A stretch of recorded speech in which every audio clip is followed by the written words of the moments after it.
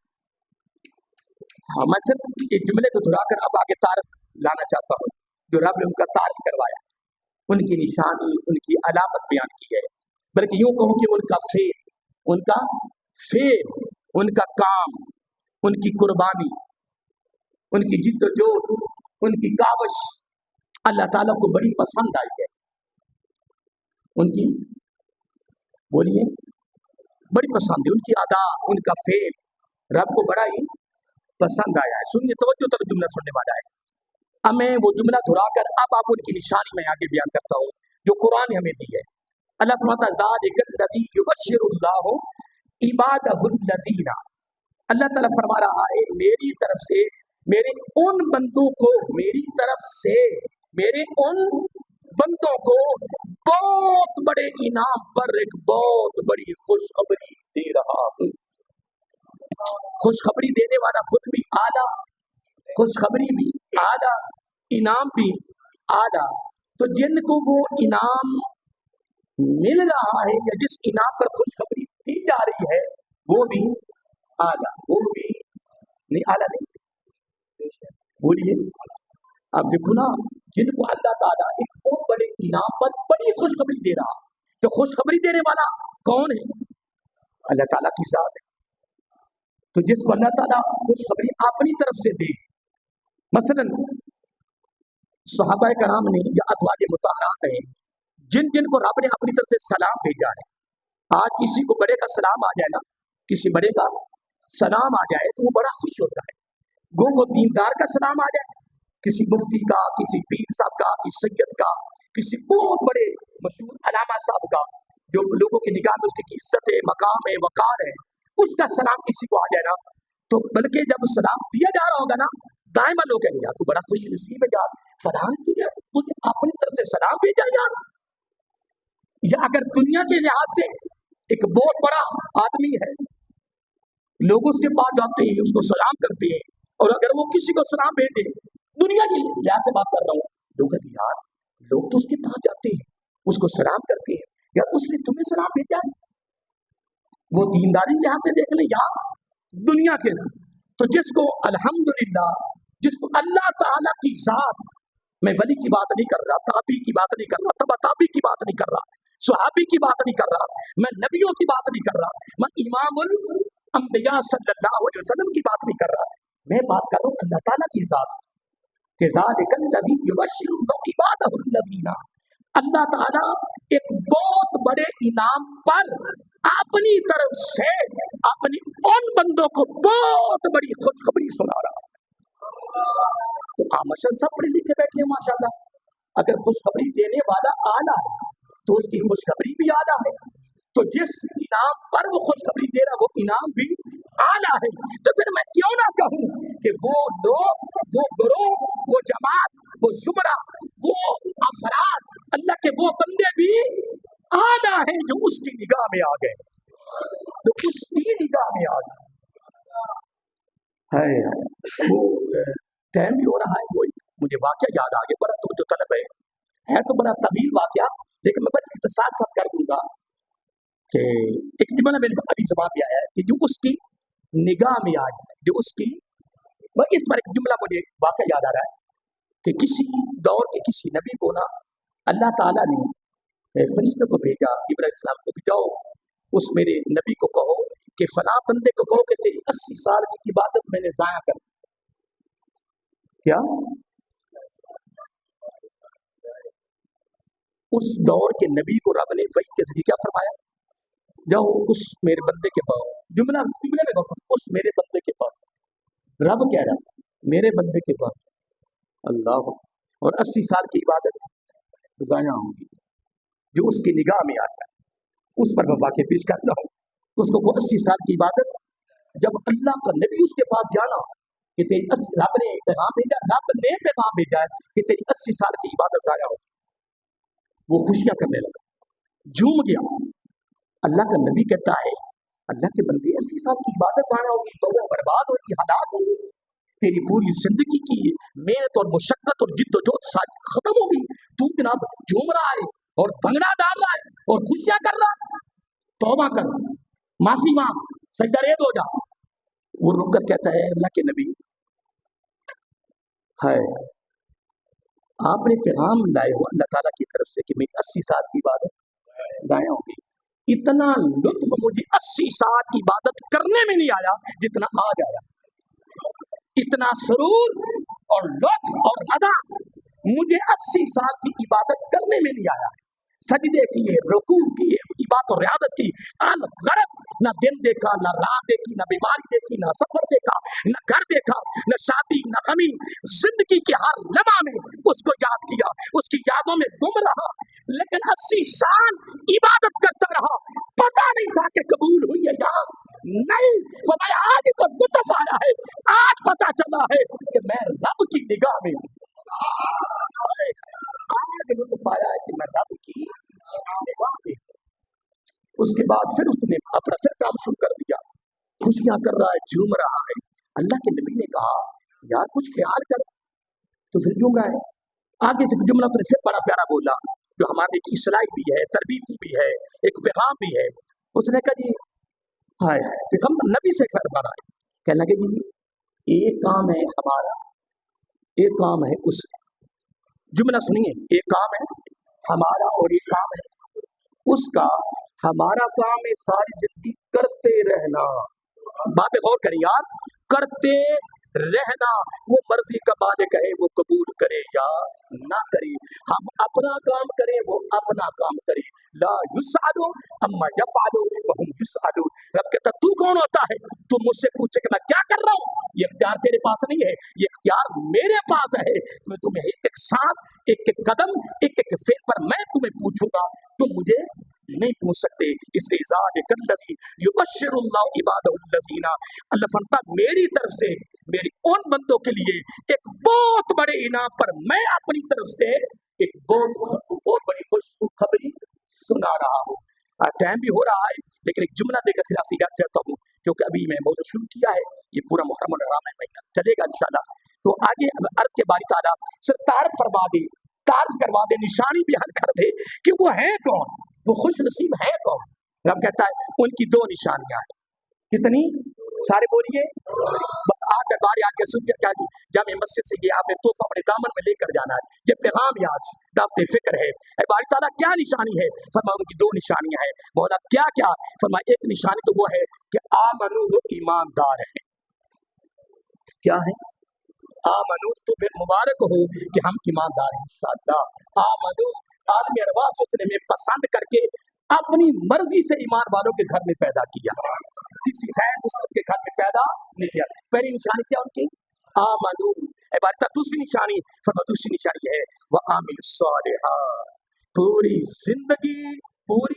زندگی میرے اور میرے محبوب کے حکموں کی تعمیل میں گزار رہا ہے. اب اگلا نقطہ ہم نے یہ دینا ہے کہ یہ آمن و عامل الصالحات کا تحفہ ملا کس کی بارگاہ سے ہے, پھر ملا کس کی بارگاہ سے ہے, پھر اس ذات کے لیے آگے رب نے ہمیں حکم کیا کیا ہے. اگلا پروگرام اس پر شروع کریں گے انشاءاللہ. دعا کر اللہ تعالیٰ ہم سب